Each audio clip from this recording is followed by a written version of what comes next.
Daily. Taste the Daily. Yes, ఇక local politics విషయానికి వస్తే దసరా వచ్చింది, సరదాలు తెచ్చింది. At the same time Telangana నేతల్ని పెద్ద కన్ఫ్యూజన్ లో పడేసింది. కోటా రెడీ, ఈసీ రెడీ, స్థానిక సంస్థల స్కెడ్యూల్ రెడీ, బట్ కోర్టు తీర్పే ఇంకా ఉత్కంఠ రేపుతోంది. ఇంతకీ తెలంగాణ నేతల కన్ఫ్యూజన్ ఏంటి? దసరా ధూమ్ధామ్ నాయకుల్లో ఎందుకు లేదు? తెలంగాణలో దసరా అంటే ఎట్లుంటది?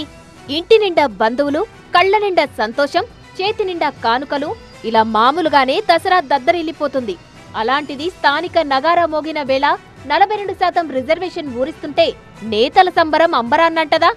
ఊరంతా ఊరేగుతూ కానుకలతో పోటెత్తదా? కానీ 42% రిజర్వేషన్ సంబరం నేతల్లో కనిపించడం లేదు.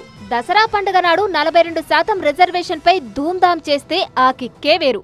అందుకే కొంతమంది తమ వర్గానికే స్థానిక పోరులో అవకాశం వస్తుందన్న ఆశతో కానుకలతో దసరాను సెలబ్రేట్ చేసుకునేందుకు ముమ్మర ఏర్పాట్లు చేసుకున్నారు.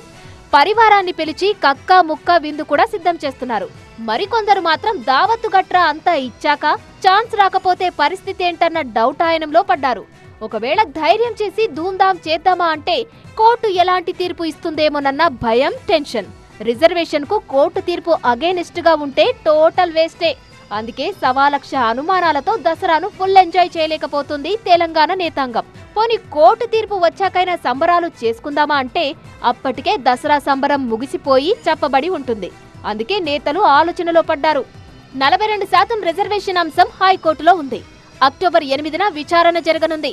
అయితే కోర్టు తీర్పు రాకముందే ఈసీ స్థానిక సంస్థల ఎన్నికలకు నోటిఫికేషన్ ఇచ్చేసింది.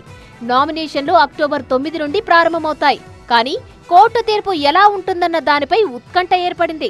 అసలు ఎన్నికలు జరిగేనా, నోటిఫికేషన్ ప్రకారం జరుగుతాయా అనే అనిశ్చితి పార్టీలో కనిపిస్తుంది. ఈసీ నోటిఫికేషన్ ప్రకారం ఎన్నికలు 5 దశల్లో అక్టోబర్ 9 నుంచి నవంబర్ 11 మధ్య జరగనున్నాయి. గ్రామ పంచాయతీలు 3 దశల్లో, ఎంపీటీసీ, జెడ్పీటీసీలు 2 దశల్లో జరుగుతాయి. ఈ నేపథ్యంలో ప్రతి నియోజకవర్గంలో అభ్యర్థుల ఎంపికపై కసరత్తైతే జరుగుతోంది. కొన్ని నియోజకవర్గాల్లో అభ్యర్థుల ఎంపిక ఇంకా పూర్తి కాలేదు. కొన్ని చోట్ల పార్టీ కార్యకర్తల మధ్య అవగాహన లేకపోవడం, ఎమ్మెల్యేలు ఎవరికి ప్రాధాన్యత ఇవ్వాలో స్పష్టత లేక కన్ఫ్యూజన్ నడుస్తోంది. ఈ నేపథ్యంలో దసరా సంబరమా, కామ్గా ఉండడమా అనుకుంటూ తలలు పట్టుకొని కూర్చున్నారు నేతలు.